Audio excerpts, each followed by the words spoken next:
So do you remember the plot point of the slave marks on the backs of Boa Sandersonia, Boa Hancock, and Boa Marigold, right? And how the whole lie around the mark was that it was actually a pair of Gorgon eyes that would petrify anybody who set their eyes on their backs.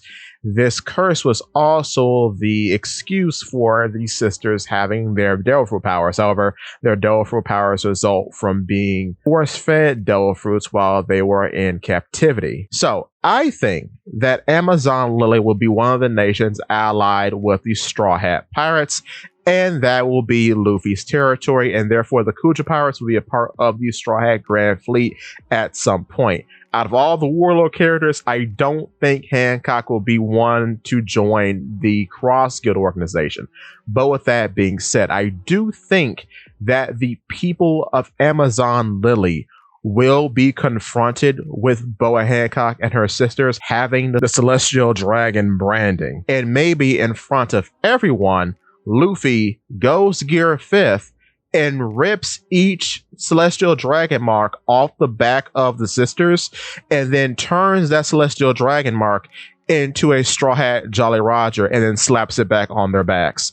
So like bikini tape, he tears off each one, like jumbles it up using his Toon Force abilities, and then slaps it back on, but now it looks like his Jolly Roger. That may be a bit intense, but I don't think it would be presented in a bad light because it has similar air to what Fisher Tiger would do. And Fisher Tiger was the one who saved them initially. So I think that makes a lot of sense.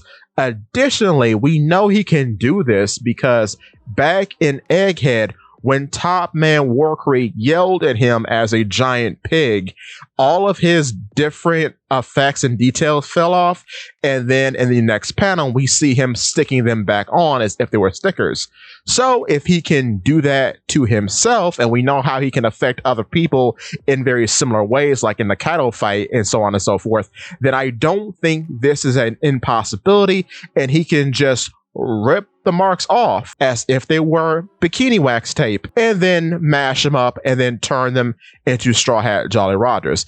And we know too that he knows they exist because Boa Hancock showed him her mark herself.